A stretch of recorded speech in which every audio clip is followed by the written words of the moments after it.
नमस्कार जय Jagannath welcome back to my channel Shri Sant lifestyle. तो आज थिला मीना बजार डे 2 डे 1 तो आपण मैंने देखी देते। तो वर्षा को खातिर नक आम मैंने बाहरी जाइलु दी हाथ दीटा छता धरी मीना बजार बुलवा को। तो जिते बेले आम घर बाहर मुझे बहुत ही लाज लगता जे एत मैंने वर्षा हो बाहर मीना बजार देखा कि आसवे न आसवे किंतु सेठी जाकि देखला बेलू माहौल पूरा चेंज मैंने बहुत सारा लोक आसते किए रेनकोट पिंधि पड़ा किए छता धरिक पड़े आसला। तो बहुत लोग थे कि किसी समय पर वर्षा पूरा पूरी छाड़ी तो आम बहुत भल भाव एंजॉय करूँ। तो ये गुगु प्रथम पड़ा गन फायरिंग करने बहुत ही पसंद। तो ता फरमाइश अनुसार आम जाइलु मत का कहा देखापी आटा बहुत ही बढ़िया लगे देखापी किंतु एठी मो भौणीर आ सोनीर बहुत जोरे डरुले। तो से जिते बड़े जाकि पचारे अंशुक गुगु तुम डर लगुच ना कौन से कहले आमको डर लगुनि।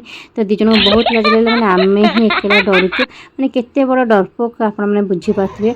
तापर आसीगला अंशुर फरमाइश पूरण अंशु एठी ता दोड़ी रे बसला खेलवाई तार खुशी कहले नसरे से पूरा एंजॉय करके खेलता।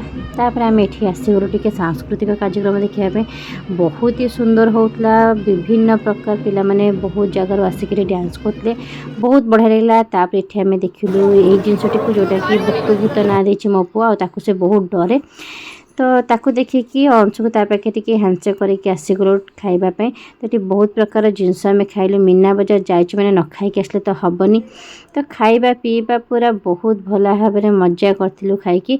तापर यहीटा तो गुगु खाइबा ताकू बहुत पसंद। तो कटलेट से खाई पूरा एंजॉय करला। आउे आम पड़े सफ्टी खाइबापी।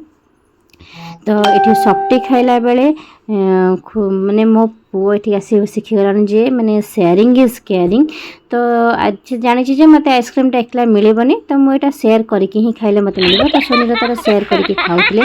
तापर ये गुगु आसीगला बुलबुलिया बसापी मैंने षंढ उपरे मैंने एमती से घूरेला घूरेला घूरेला लास्ट तक घूरे घूरे घूरे घूरे फोपाड़ी देला मैंने देखला हसी हसी गड़े। तो तार पूरा बांती आसला से आसला ये मोजित पी देला। तो गोटे रिलैक्स फील हो बोली। तापर मु बहुत दिन पर मोर गोटे सांग सहित देखा मैंने कॉलेज टाइम आम जमा भी देखा देखी से भर बाहर जा मुझे बाहर जा मोर गोटे पुओ हो तार भी गोटे पुओ हो। तो देखिए मैंने दिजन देखिए बहुत खुशी लगिला। ता पुओ को मोटे बेलूनटे देली।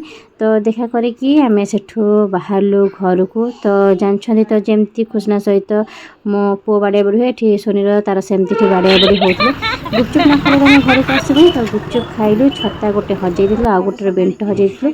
तो सबको बेंट हजे सोनी को प्रदान करके आसीगलु घर।